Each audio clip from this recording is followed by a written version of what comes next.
Another nanny screamed and ran from the mansion, tears on her cheeks. The twins had broken 10 before noon, but when the door opened again, it wasn't a nanny. It was a quiet black maid with a past no one saw coming. The vase shattered against the marble wall. Glass sparkled like cruel stars as it hit the floor.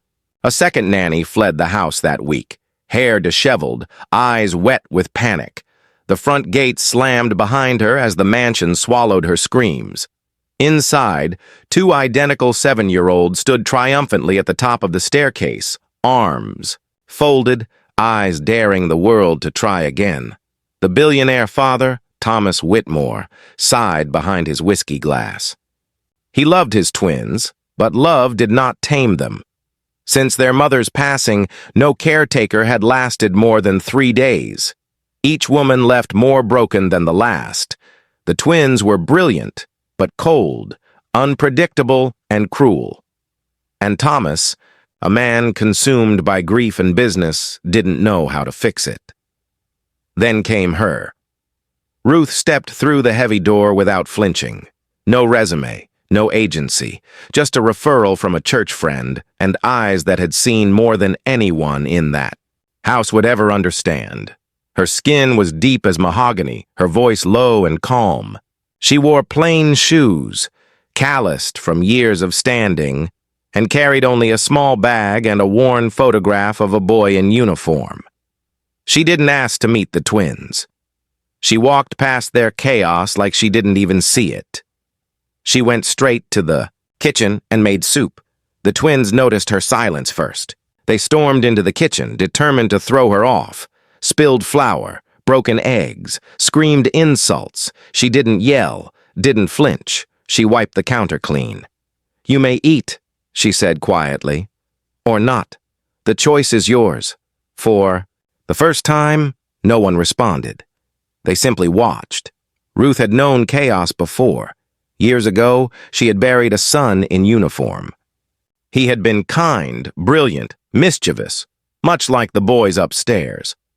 She remembered the way he'd smile before doing something reckless, how war stole him, how grief nearly stole her. But she had chosen each day to keep standing. She had cooked through sorrow, prayed through silence. And now she had nothing left to fear. That night, the twins locked her door from the outside. She waited silently on the other side until morning, then made pancakes. The next day, they set fire to a toy in the garden. Ruth carried a bucket of water, doused it, and said nothing. She placed a single rose on the burnt grass and walked away. "Why doesn't she fight back?" one whispered.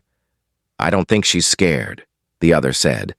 They began to test her in different ways, less cruel, more curious, left puzzles undone on purpose, hid her shoes, watched her sweep without complaint. Slowly, she became the storm they could not shake.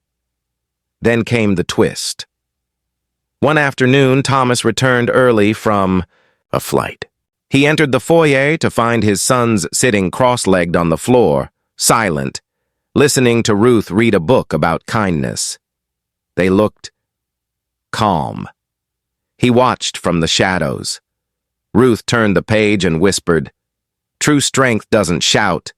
It listens and never leaves." That night, Thomas asked her to stay for good. Ruth simply nodded. But the next morning, the media storm came. An old tabloid photo had surfaced. Ruth's son, a fallen Marine, was awarded posthumously, and in the frame stood Ruth, holding the flag, tears in her eyes, dignity in her silence. She had not mentioned it, never used it to earn respect. The world watched in awe as the story unfolded. "No nanny lasted with the Whitmore twins," the headline read, until a black maid did the impossible by saying nothing and changing everything. Weeks later, the front lawn was covered with candles. Not for Ruth, but with her. She and the twins lit them together. For her son, for their mother, for all those gone too soon.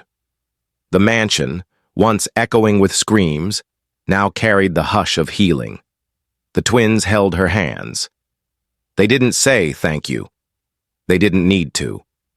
Some heroes don't wear uniforms. Some don't raise their voices. They cook through the pain, pray through the silence, and love the broken parts of the world back to life. If this story touched you, tell us where you're watching from. Share it with someone who needs to believe that healing is possible. And don't forget to subscribe for more true stories about silent heroes who change lives without saying a word.